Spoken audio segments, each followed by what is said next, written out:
Hello မင်္ဂလာပါခုတစ်ခေါက်တက်ဆက်သွားမှာတော့တွေ့တွေ့မျှဝေတင်ကြီးရဲ့အပိုင်းနှစ်ကိုတက်ဆက်သွားမှာဖြစ်ပါတယ်ဒီအပိုင်းနှစ်မှာဆိုရင်တော့မိကွန်းပုံစံ၃မျိုးနဲ့မေးလို့ရတယ်ဆိုတဲ့အကြောင်းကိုကျွန်မဒီမှာရှင်းပြသွားမှာပါဒီမိကွန်းပုံစံ၃မျိုးอ่ะဆိုရင်အဓိကကတော့သူကပူပေါင်းလှုပ်ဆောင်ခြင်းကနေမှရလာတဲ့ရလက်တွေပေါ့နော်အခြေခံပြီးတော့မေးတဲ့မိကွန်းတွေဖြစ်ပါတယ်အဲ့မှာပထမဆုံးချက်အတွေ့အကြုံတွေကိုအခြေခံတဲ့မိကွန်းတွေပေါ့နော်အဲ့မှာဆိုရင်ကြောင်သားတွေကိုယ်တိုင်တွေ့ကြုံထားရတဲ့အတွေ့အကြုံတွေကနေတစ်ဆင့်မိမြန်တဲ့မိကွန်းလေးဖြစ်ပါတယ်ကဲတောက်သမီးတို့တွေတငယ်ချင်းတွေနဲ့အတူတူဘောလုံးကန်ရတဲ့အခါမှာ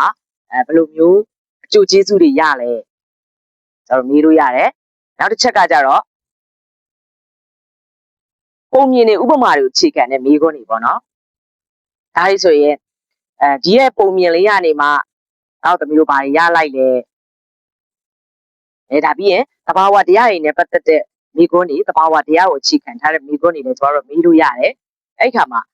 ပြည့်စိတ်ကလေးတွေစတဲ့လာတော့ကြည့်ပြီးတော့တောက်သမီးတို့အနေနဲ့ဘာတွေကိုသိယူလိုက်ရလဲဒါတွေကျွန်တော်တို့မေးလို့ရတယ်နောက်ဆုံးတစ်ချက်ကကြတော့ပြဿနာဖြေရှင်းခြင်းကိုအခြေခံတဲ့မိကွန်းတွေပေါ့နော်ဒီမိကွန်းတွေကျွန်တော်တို့မေးမယ်ဆိုတဲ့ခါကျရင်ဆရာကနေမှအကြောင်းအရာချက်လက်တစ်ခုကိုပေးလိုက်မယ်ပေါ့နော်ပေးလိုက်တဲ့ခါကျရင်ကျောင်းသားတွေကနေမှသူတို့ဖြေကြတယ်ပေါ့နော်အဲ့ခါမှာဆရာကနေမှရစုပေါင်းလှုပ်ဆောင်ရတာနဲ့တယောက်တည်းလှုပ်ဆောင်ရတာဘာတွေကချားမှုရှိလဲပြီးတော့စုပေါင်းလှုပ်ဆောင်တဲ့အခါမှာဘယ်လိုခက်ခဲတွေရှိနိုင်လဲအဲ့ရှိလာတဲ့ခက်ခဲတွေကိုဘယ်လိုဖြေရှင်းကြမလဲဒါမျိုးတွေနဲ့ပတ်သက်ပြီးတော့မေးတဲ့မေးခွန်းလေးတွေဖြစ်ပါတယ်ပေါ့နော်ဒီရဲ့မေးခွန်းပုံစံ၃မျိုးကသူကအဓိကရည်ရွယ်ထားတာတော့ပူပေါင်းလှုပ်ဆောင်ခြင်းကနေမှဖြစ်လာတဲ့ပြဿနာတွေ